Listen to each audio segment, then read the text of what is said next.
काय नाही माणसं आहेत.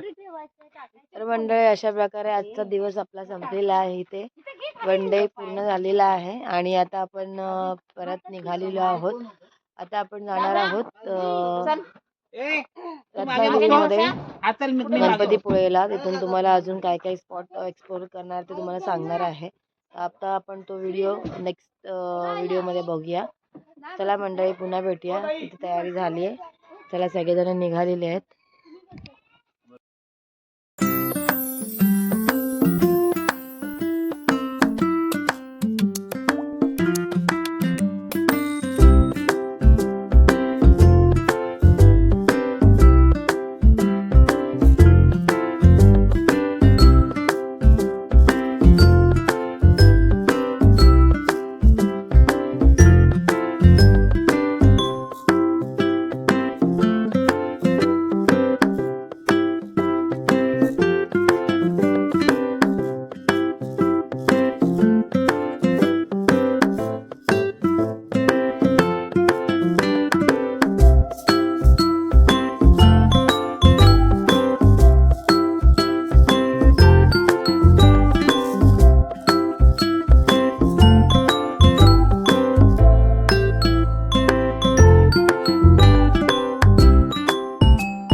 गणपतीपुळे पूर्ण बघून झाल्याच्या नंतर आम्ही आलेलो होतो प्राचीन कोकण बघायला.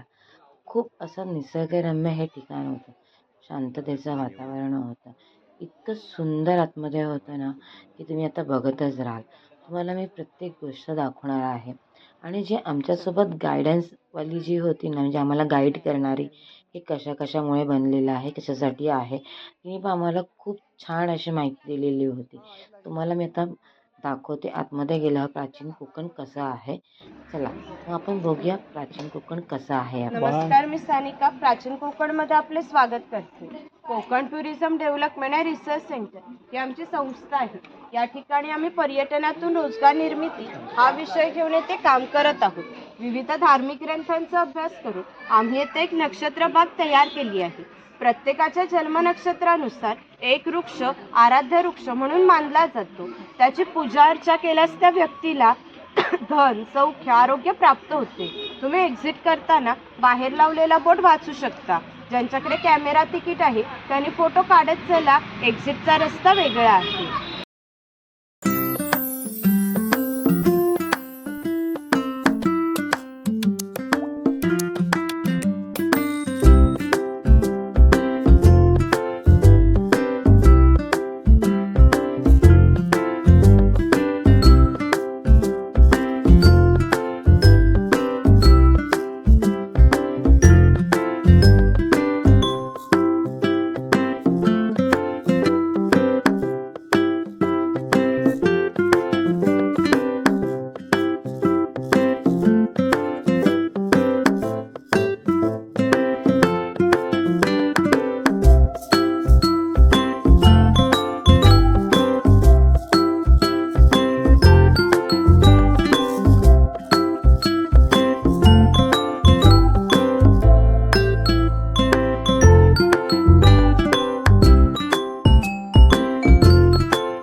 समाधानी असते. या देवीचं नाव वाघजाई आहे. हे नाव आम्ही जाणीवपूर्वक ठेवलं आहे. इथे जुनं कोकण मध्ये आलेलं आहे. तसं प्रत्येकाचं आपापलं गाव असेल, गावात घरदार असेल, जमीन जुमला झाडामाडा असतील, गावाकडे म्हातारी कोतारी माणसं असतील, ती सगळी ह्यांचीकडे वाटेला डोलं लावून बसलेली असतील. या सगळ्यांना भेटायला जायची यांना बुद्धी दे रे महाराजा.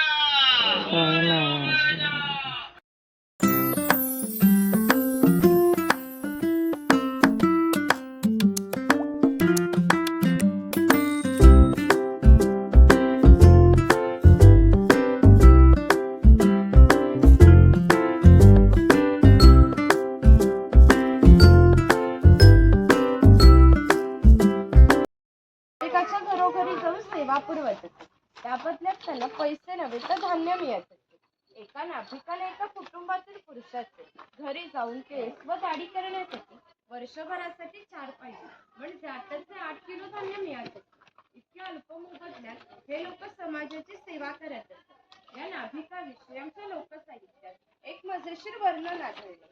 असं म्हणतात की गावातील प्रत्येक गोष्ट ही नाभिकाला माहीत असते आणि नाभिकाला माहीत असलेली प्रत्येक गोष्ट ही गावभर होते. आता तुम्ही आलात, ही गोष्ट ज्या अर्थी नाभिकाला समजली त्या अर्थी ती संपूर्ण गावाला समजली. आमचा सगळा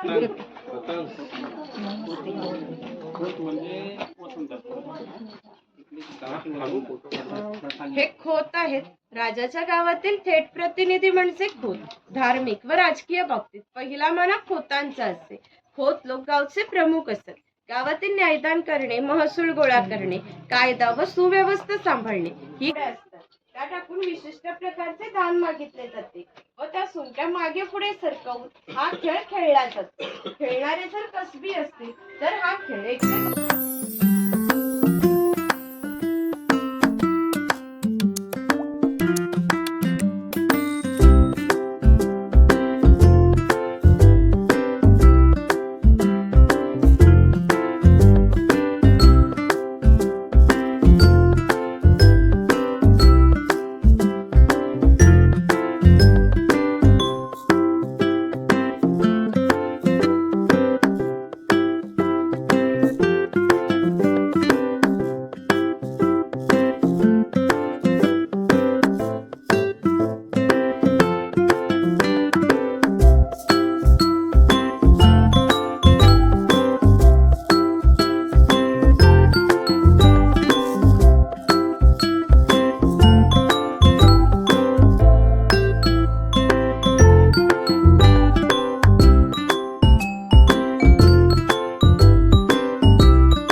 मालगुडी बीचवर. दुपारची वेळ झालेली होती, थोडंसं ऊन पण होतं. तर म्हटलं चला थोडा वेळ जरा फेरफटका मारूया. आणि वातावरण खूप शांततेचं होतं. मस्त सोसाट्याचा वारा सुटलेला होता. ऊन होतं तरी पण असं जाणवत नव्हतं की ऊन आहे, कारण वातावरणात खूप गारवा होता. त्यामुळे खूप छान वाटत होतं. जवळजवळ आम्ही एक 15-20 मिनिट तिथं छान फेरफटका मारला. मस्त असा सोसाट्याचा थोडा वारा अंगावर घेतला आणि पुन्हा निघालो आम्ही गणपती मंदिर बघायला, विनायक मंदिर बघायला. तुम्हाला मी दाखवते तर हे विनायक मंदिर कसं आहे. गणपतीचं मंदिर खूप प्राचीन कालीन मंदिर आहे. लांबून बघितल्यावर कोणीही बोलणार नाही हे मंदिर आहे करून. याचा आजूबाजूचा परिसर तुम्ही बघाल ना, इतकं स्वच्छ, सुंदर आणि शांत आहे ना, खूप खूप म्हणजे खूप छान वाटतं आतमध्ये गेल्यावरती. तिथून निघायची बिलकुल इच्छा होत नाही आहे. म्हणजे जेव्हा लांबून आम्ही असं बघितलं ना, आम्हाला असं वाटलं काहीतरी ना इंग्रजांचा हा म्हणजे महल किंवा काहीतरी राजवाडा वगैरे आहे, असं आम्हाला वाटत होतं. तर खूप खूप छान असं प्राचीन काळी हे मंदिर आहे. चला तुम्हाला दाखवते हे मंदिर कसं आहे ते.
अशा प्रकारे आम्ही छान बाप्पाचं दर्शन घेतलं आणि पुढचा प्रवास चालू केलेला होता. आता आम्ही चाललेलो होतो आरेवारे बीचकडे.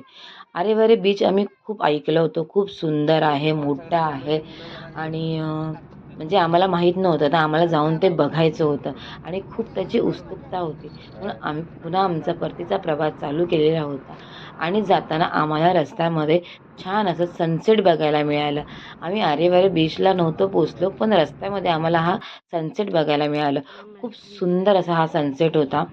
मस्त असा लाल बुंद, ऑरेंज, व्हाईट, येल्लो कलरचा सनसेट बघून आम्हाला आनंद झाला.